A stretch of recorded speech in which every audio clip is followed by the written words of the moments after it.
خوش آمدید ایکوز ودن میں، جہاں ہم کتابوں اور خیالات کے ذریعے اپنی تخلیقی سوچوں کو نئی جلا بخشنے کی کوشش کرتے ہیں۔ کبھی یہ خیال آیا ہے کہ پاکستان کی تاریخ اور سیاست میں فوج کا کردار اتنا مرکزی کیوں رہا ہے ہمیشہ؟ مطلب ایک ایسی طاقت جو ملک کی محافظ بھی سمجھی جاتی ہے اور کئی بار اس کی تقدیر کا فیصلہ بھی کرتی نظر آئی ہے۔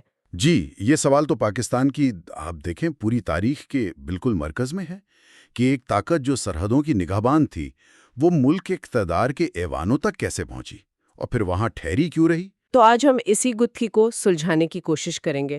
شجاع نواز کی مشہور اور بہت تفصیلی کتاب ہے crossed swords, Pakistan, its army and the wars with in.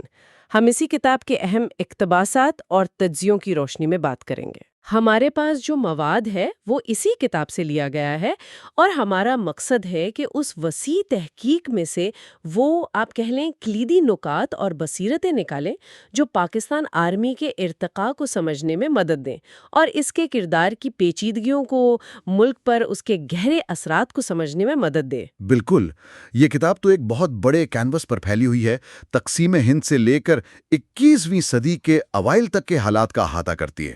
تو آئیے اس سفر کا آغاز کرتے ہیں بالکل شروع سے، یعنی پاکستان آرمی کی بنیادوں سے۔ اچھا، کتاب کی ایک بہت اہم بات یہ ہے نا کہ پاکستان آرمی کی جڑیں تو برطانوی ہند فوج میں ہیں۔ انگریزوں نے وہ مارشل ریسز یعنی جنگجو قوموں کا ایک تصور قائم کیا تھا، جس کے تحت وہ خاص علاقوں سے، جیسے پنجاب کے کچھ حصے، شمال مغربی سرحدی علاقے، وہاں سے فوجی بھرتی کو ترجیح دیتے تھے۔ کتاب کہتی ہے کہ اس تصور نے نہ صرف فوج کی ابتدائی ساخت پر اثر ڈالا بلکہ شاید اس کے مستقبل کے کردار پر بھی۔ یہ بہت اہم نقطہ ہے۔ 1947 میں جب تقسیم ہوئی تو وہ آپ دیکھیں صرف زمین کی تقسیم نہیں تھی، وہ برطانوی ہند فوج کی بھی تقسیم تھی۔ شجاع نواز اس عمل کی جذباتی اور انتظامی پیچیدگیوں کو بڑی تفصیل سے بیان کرتے ہیں۔ اثاثوں کی تقسیم، ساز و سامان، یونٹس اور سب سے بڑھ کر انسانوں کی تقسیم۔ جی، مسلمان فوجی افسران پاکستان آ رہے تھے، ہندو اور سکھ بھارت جا رہے تھے، اور شروع میں کمان بھی تو برطانوی افسران کے ہاتھ میں تھی، جیسے جنرل فرینک میسروی پہلے آرمی چیف بنے۔ تو یہ جو نوآبادیاتی ورثہ تھا نا، یہ اتنی آسانی سے ختم نہیں ہوا۔ اور کتاب یہ بھی واضح کرتی ہے کہ پاکستان آرمی کا آغاز انتہائی مشکل حالات میں ہوا۔ وسائل تو تھے ہی نہیں، اور تربیت یافتہ افسران کی شدید قلت تھی۔ اندازہ کریں کہ آزادی کے وقت فوج کے تقریباً 40% یونٹس ابھی بھارت میں ہی پھنسے ہوئے تھے۔ جی ہاں۔ تو اس کمی کو پورا کرنے کے لیے جنوری 1948 میں پاکستان ملٹری اکیڈمی کاکول قائم کی گئیں، اور کئی افسران کو بہت تیزی سے ترقیاں دی گئیں جو شاید تجربے کے لحاظ سے وقت سے پہلے تھیں۔ اور ان ابتدائی چیلنجز کے ساتھ ہی ایک بڑا بحران سامنے آ گیا فوراً، کشمیر کا مسئلہ۔ 1947-48 کی پہلی کشمیر جنگ نے نہ صرف پاکستان کی خارجہ پالیسی اور بھارت سے تعلقات کی بنیاد رکھی، بلکہ کتاب کے مطابق اس نے فوج کو قومی سلامتی کے معاملات میں ایک مرکزی حیثیت دینا شروع کر دیا۔ اچھا، کتاب میں میجر جنرل اکبر خان کے منصوبے کا ذکر ملتا ہے، جس کا مقصد تھا کشمیر کو بھارت سے ملانے والے راستوں کو کاٹنا۔ لیکن یہاں ایک دلچسپ بات یہ بھی سامنے آتی ہے کہ اس منصوبے پر عمل درآمد میں فوجی حکمت عملی کے ساتھ ساتھ کچھ قبائلی لشکروں اور غیر منظم عناصر کا بھی کردار تھا، جس سے شروع میں ہی کچھ پیچیدگیاں پیدا ہوئیں۔ کیا یہ فوج کے ابتدائی کردار کی ایک جھلک تھی کہ روایتی جنگ کے ساتھ غیر روایتی طریقے بھی استعمال ہو رہے تھے؟ شاید ایسا کہا جا سکتا ہے۔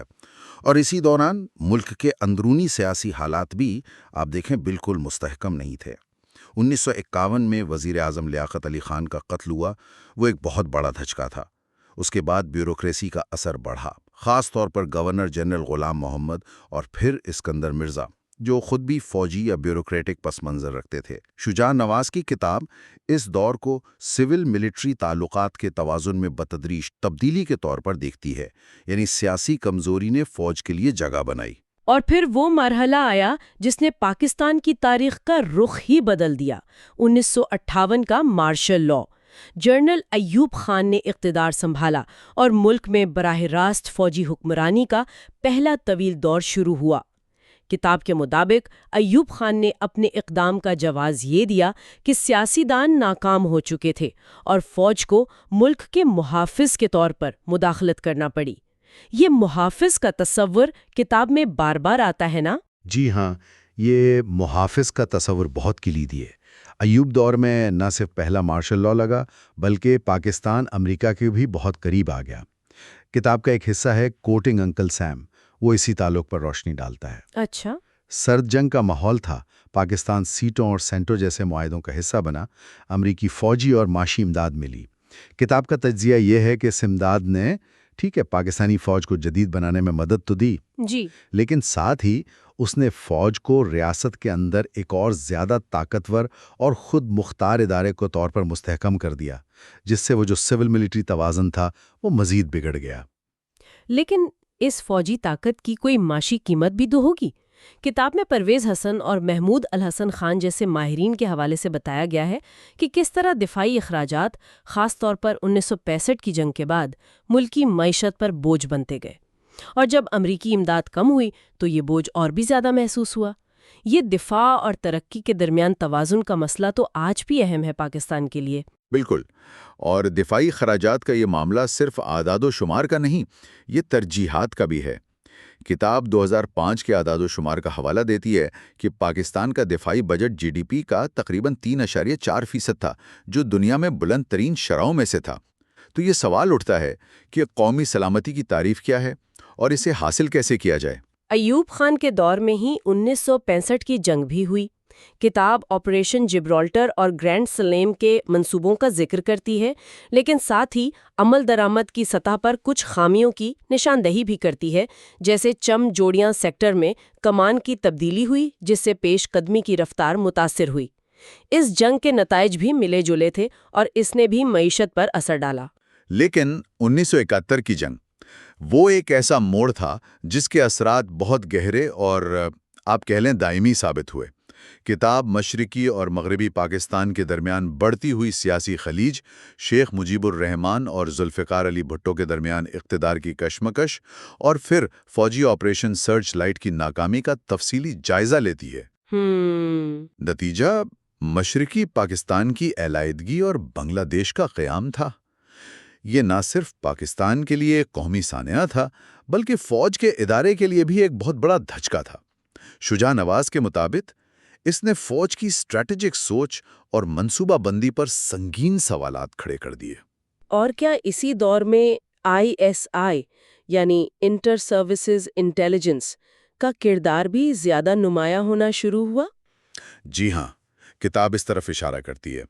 ISI جو بنیادی طور پر تو بیرونی خطرات اور کاؤنٹر انٹیلیجنس کے لیے بنی تھی، وہ آہستہ آہستہ داخلی سیاست میں بھی کردار ادا کرنے لگی۔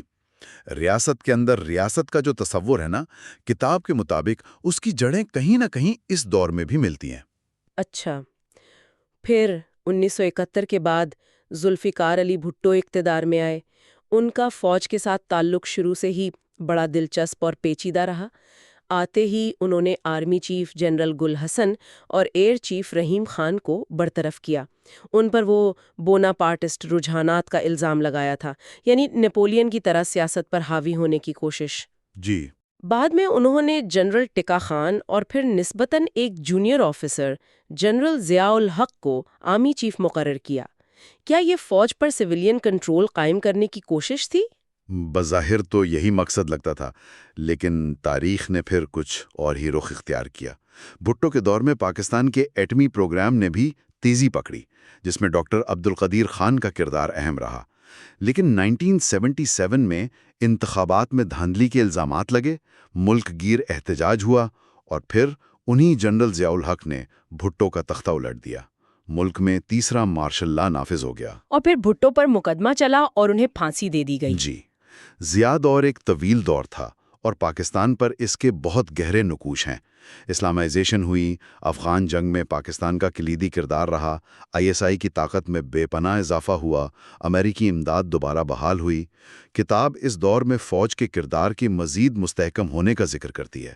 یہاں تک کہ وہ جو bank of credit and commerce international BCCI کا سکینڈل تھا، جی BCCI۔ اس کے حوالے سے کرپشن کے کچھ الزامات اور فوجی افسران کے کاروبار اور سیاست میں بڑھتے ہوئے عمل دخل کی طرف بھی اشارے ملتے ہیں۔ تو ضیاء دور نے نہ صرف معاشرے کو بدلا بلکہ فوج کے ادارے کو بھی تبدیل کیا۔ بالکل، افغان جنگ نے اسے ایک نئی اسٹریٹجک اہمیت دی، لیکن ساتھ ہی عسکریت پسندی اور وہ کلاشنکوف کلچر جیسے مسائل بھی پیدا ہوئے۔